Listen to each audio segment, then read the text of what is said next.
So let's say that you are someone who tends to pull back on the reins.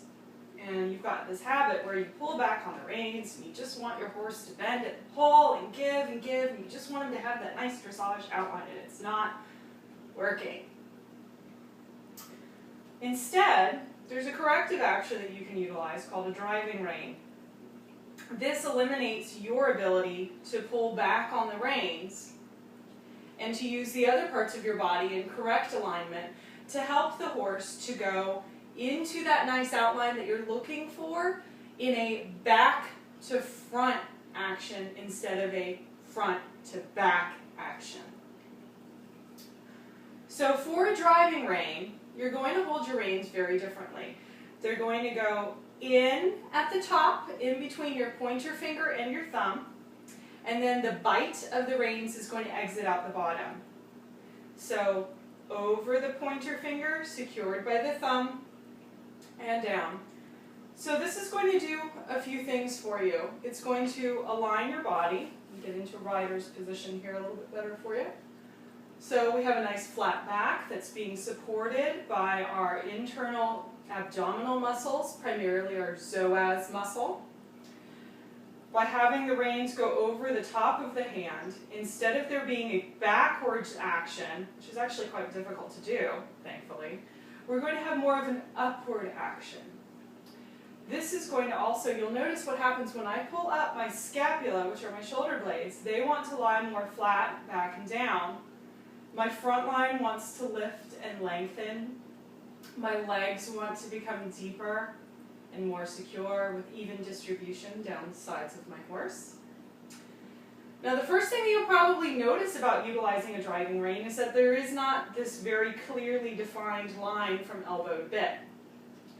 That's because of where the rein is now coming in.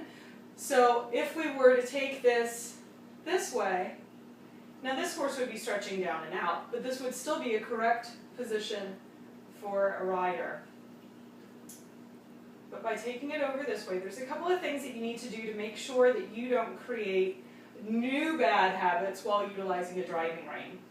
The first one is you don't want to tip your hands down to meet the rein of the line. The line of the rein, sorry. Because this is going to break that line in your forearm. Notice what happened to my shoulders. My shoulders are a little bit rounded. I can tell that my abs are kind of soft. I can feel that my glutes are starting to want to activate a little bit. But if I tip this forward, everything becomes aligned again. So a couple of visuals that can help you to remember to keep your wrist aligned with your forearm.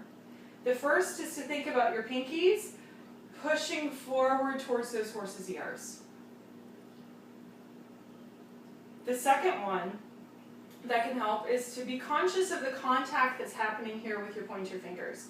So if I'm broken like this, I really don't have a whole lot going on here with my pointer fingers. There isn't a whole lot of contact, a whole lot of connection.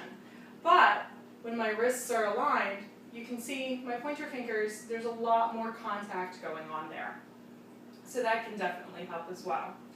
So if we're working with a horse that's used to that backward action of the hand, and we want to teach them to trust the contact, to be able to telescope out from the base of their neck and then hang their head nice and gently over the pole, it's helpful to utilize a visualization that goes from thinking about a rope that attaches here at the bottom of my rib cage, and then it's going to swoop down and underneath of that horse's elbow, and then connect up to my wonderful driving rein hand here. So if I wanted to lift that horse's chest and get him to knit his rib cage and hold up his torso, I can think about taking those two spaces and lifting up.